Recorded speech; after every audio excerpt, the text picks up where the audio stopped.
Bunnymen farms, everyone. A staple of many who play this game, and yet I really haven't talked about them all that much, if at all, really. Sure, I showcased a method way back when in our Bunnymen guide, however things have changed, and have done so for the better, mind you. Sure, we'll still pay homage to that OG design, but today is about the basics, the intermediate, and even the automatic potential of various Bunnymen farms, everyone.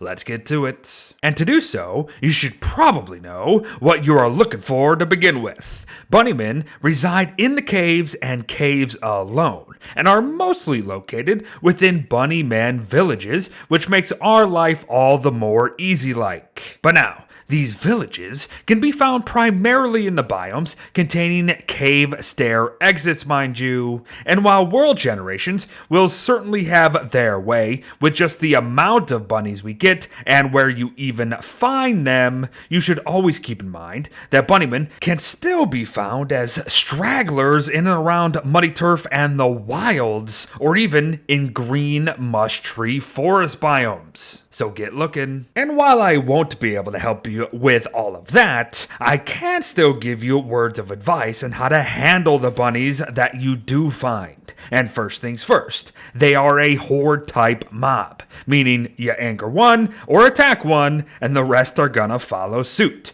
Therefore, it is not advised to deal with them during dusk or nightfall, as they will all be outside of their homes at that time. Oh, and the other very important thing must be that you should be always aware of meat. Meat in your inventory, that is. For you see, they don't like it, not one bit. And while this may be useful to us later, it is absolutely a detriment to dealing with them now. So remain vigilant around these guys, be it when you're going to collect them for the first time, when you're building your own farms up above, or just whenever you're around them.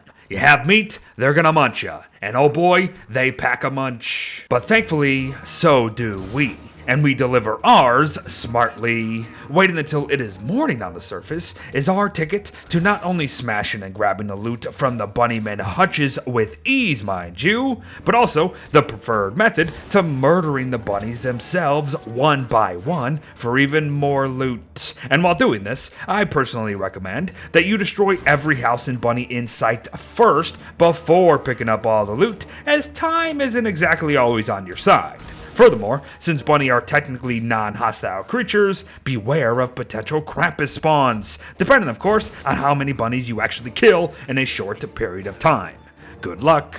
But now after all that, the building begins, and we're essentially just moving the bunnies from one deep dark depth of despair to the surface, where they're gonna just await a brutal slaughter of even darker, deeper despair. So wonderful job there. But let's be clear, however. While this is certainly not a Bunnymen guide in its entirety, it is also not going to be a video that's going to break down how to construct these farms to an absolute T. No. I'm going to show you and give you suggestions, and you're just going to have to build your own to your liking off what you see and hear. But my first piece of advice is this. Be sure to space the hutches, as distance apart is going to help prevent the bunnies from getting stuck later.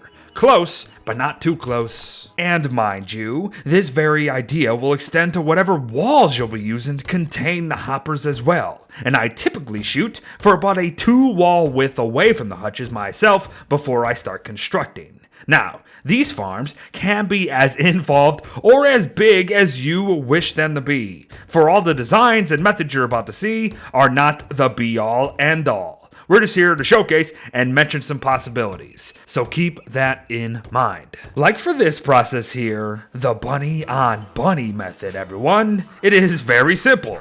Build an arena that is completely walled off to prevent any escape. Feed even but a single bunnyman a carrot to gain its loyalty. Fake an attack on another bunny, and the mob on mob violence should commence. Chances are you'll be needing to re-aggro the bunnies several times to eventually have them all kill themselves, but this is it, folks. This is by far the most rudimentary Bunnymen farm in the game that one can take part in, and yet it is still considered to be one of the best in the game. For good reason too. For you see, bunnymen respawn daily. And they drop good loot to boot. So now I think you see it, folks. Why setting up these farms is so essential to so many people out there. But this is nothing. And it's slow. So let's turn up the heat, shall we? And for that, we'll return to the fire farm that we saw right at the beginning of the video here. But why, you ask? Because it was missing something that turns it from a decent farm, yes, to one of the most efficient around.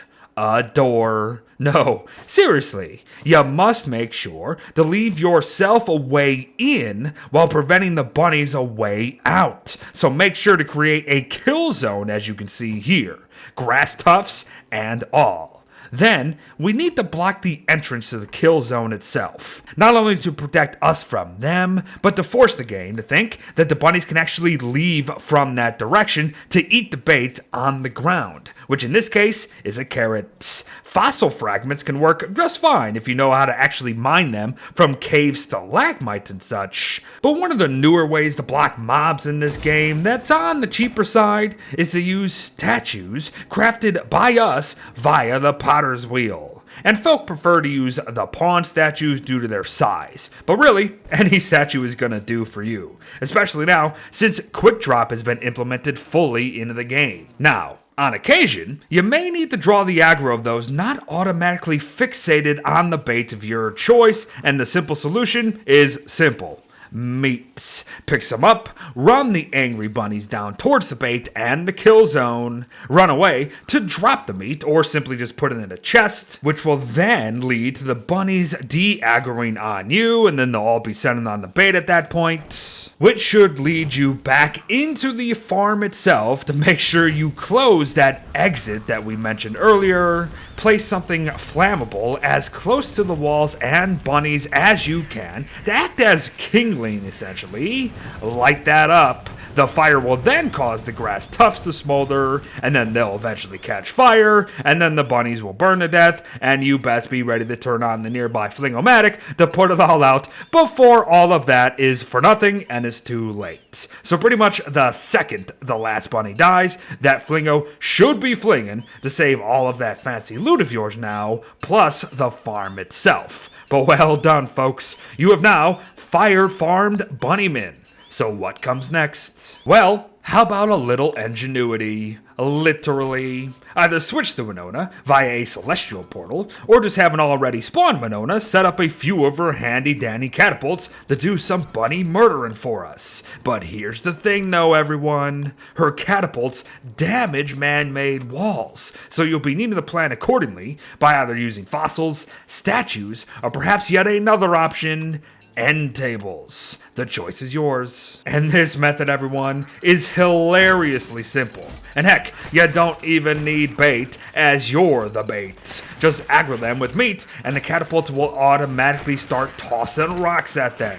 Seriously, for how much crap Winona gets from people, her catapults are insane in this game. 42.5 damage, and area of effect damage at that, relatively cheap, easy to maintain, and crazy efficient. I can tell ya that. So, we have covered the basics now, we have used fire to our advantage, and we have gotten scientific with it. So what else could there possibly be? Ah, yes, the quote-unquote automatic side of things. In short, really the use of the anemones can be considered automatic, given how they not only have zero durability, but also reset themselves. But sure, using either anemones or teeth traps could work, I guess. You'll have to make sure that you can bait them properly to force the bunnies to actually walk on them to begin with, and you yourself will be forced to use only a limited amount of bunnies, but hey, they're both a farming method technically, so enjoy. But yes, about that homage, Beardo used to set up this gosh darn thing when it came to Bunnymen farms